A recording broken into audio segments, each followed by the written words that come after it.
Hi, my name is Maureen Joyner, and I want to tell you a little bit about why math is something I love. Math is really fun to me, and in addition to that, it's really fundamental to a lot of the things that we do every day. This is where I work. I work in the emergency room as a doctor, and I use math every day as a part of my job. And I do that for a number of reasons. It's important that I know math so that I can calculate doses for medicines when I take care of patients. If someone's really sick and they have breathing problems and I have to put them on a ventilator, I have to use math to calculate the size of the tube that I need to put in to help them breathe. But in addition, not just calculations are important in my job as a part of math. I use math and the skills that I learned in my math classes for problem solving. So when a patient comes in here and they have lots of symptoms, it's almost like a puzzle where I have to put everything together and come up with a solution. That's why I think math is great, and I hope you do too.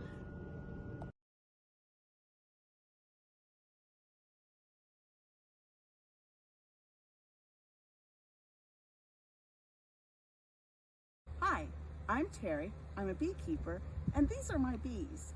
If you've got a couple of minutes, I'd like to share with you some of the ways I use math in beekeeping.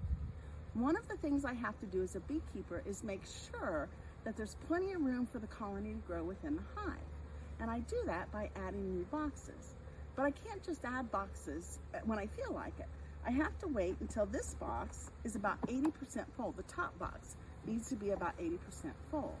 And I determine that by looking at the frames. See, that frame looks like it's about 40%, but on the back side, there's nothing. So I know that that frame has a long way to go. And this one, also not full on that side, nor is it full on that side. So I look through the frames, there are 10 of them here, and try to figure out if 8/10 or 80% of them are full. This one looks to be about 60 or 70% full, so I don't need to put another box on. Another task of the beekeeper is to make sure the bees have plenty of food, especially in the early spring before flowers bloom and the late fall after they're finished blooming. So in the spring, we feed them a sugar water solution. That's 1 cup of water to 1 cup of sugar. In the fall, we feed them a solution that's 1 cup of water to 2 cups of sugar. So in the spring, it's a 1-to-1 ratio, and in the fall, it's a 1-to-2 ratio. After I harvest the honey, it goes in this 5-gallon bucket that holds 60 pounds of honey. One of the things I need to do is figure out how many jars of honey I can get out of 60 pounds. If I use a 1-pound jar, I simply divide 60 by 1 and determine that I need 60 1-pound jars. If it's a 1/2-pound jar, I divide 60 by 1/2 to determine that I need 120 1/2-pound jars. Another way to think about that is that there's 2 1/2 pounds in a pound. So I can also multiply 60 pounds by 2 jars to come up with 120 jars. Thank you.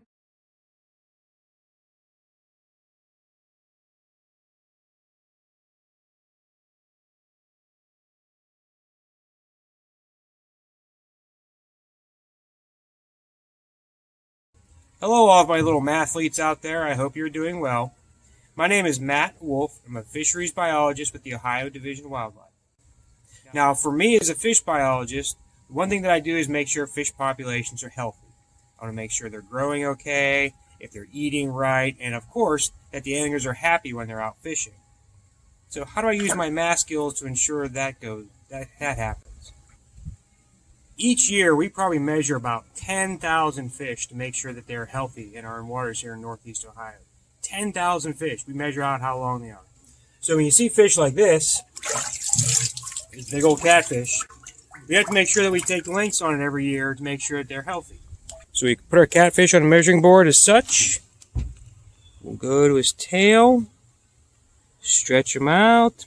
620 millimeters, or about 62 centimeters. Now, 620 millimeters sounds like a lot. It sounds like a big number. But you got to remember, millimeters are really tiny. Being a scientist, we measure in millimeters to make sure we're getting a very precise measurement on how big that fish actually is. But When talking to people who go fishing, they want to know how big things are in inches. So every year we take those 10,000 fish that we measure in millimeters and turn those into inches. Now, do our math here. If you have 620 millimeters and you divide that by 25.4, you get about 24.4. Now that fish was about 24.4 inches.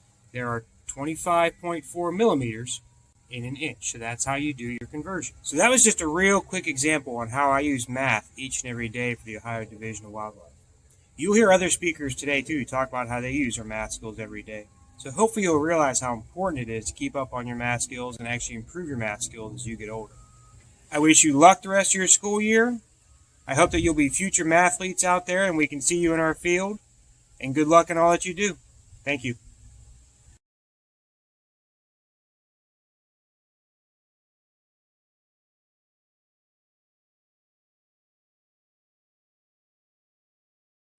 When I was a kid, I loved puzzles, jigsaw puzzles, physical puzzles, logical puzzles, mazes, mysteries, even anything that had the possibility to try to solve it and figure something out. I just thought that was fun. Today, I'm the Chief Executive Officer of Highlights for Children. You might know our magazine. My name is Kent Johnson, and I'm delighted to record this video to you to try to share some of the enthusiasm I have and want you to have for math. Math is used throughout our lives in so many different careers, in different aspects throughout your education. I hope you see math as something relevant. And more importantly, I hope you see math as something fun. You get to think of different ways to solve problems. You can work with your teacher, work with your friends. It's like a puzzle. And sometimes I know math can be hard. You can feel stuck. And if you keep at it, you kind of get that experience. If you're stuck and then you solve something, you get that feeling of satisfaction and accomplishment that you've worked through a hard problem.